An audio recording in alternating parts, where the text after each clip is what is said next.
Hello guys, আসসালামু আলাইকুম। আমি আজকে আসছি সংসদ ভবনে। তো এখানে এসে একটা আপুর সাথে পরিচয়। তো আপুটা অনেক কষ্টে আছে, তো উনি চা বিক্রি করে। চলেন একটু কথা বলি। আপু, আপনার নাম কি?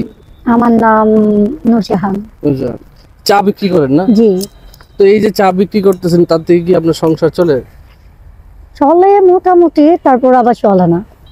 এখন কি পর্যায়ে আছে, আপনি কিছু বলতে চান? মানে আপনার জায়গা থেকে, আমার অনেক দর্শকরা আছে, ফ্যান ফলোয়াররা আছে, হয়তো আপনার ভিডিওটা অনেকেই দেখবে, সেই ক্ষেত্রে আপনি কি কিছু বলতে চান কিনা?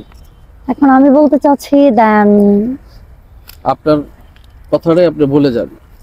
হ্যাঁ, যদি কেউ আমার একটু উপকার করতো, দেন যদি কোনো সাহায্য করতো, দেন আমার বেবির জন্য যদি কেউ কিছু করতো, যদি আশাপ্রাপ্ত কেউ থাকতো, তাহলে একটু আমার ভালো হতো। কেউ যদি করতে চান, ফোন নাম্বারের মাধ্যম আছে, আমি ফোন নাম্বার দিতে পারি। যদি আপনারা আশাপ্রাপ্ত থাকেন যে হ্যাঁ, ছোট একটা মেয়ে বাচ্চা নিয়ে অনেক কষ্ট করে, কোন রকম দিন যাপন করে, যদি আপনারা আশাপ্রাপ্ত থাকেন, তাহলে আমি আমার ফোন নাম্বার দিচ্ছি। আপনার ফোন নাম্বারটা একটু বলেন। 01333409718। তো শুনলেন দর্শকরা আপুটার কথা। তো আপুটা অনেক কষ্টে আছে, যদি কেউ পারেন তার জন্য সহযোগিতা করবেন। তো আমার এটাই বলার। তো আপনারা যদি পারেন ওনার জন্য একটু সহযোগিতা করবেন। আপুটা অনেক কষ্টে আছে।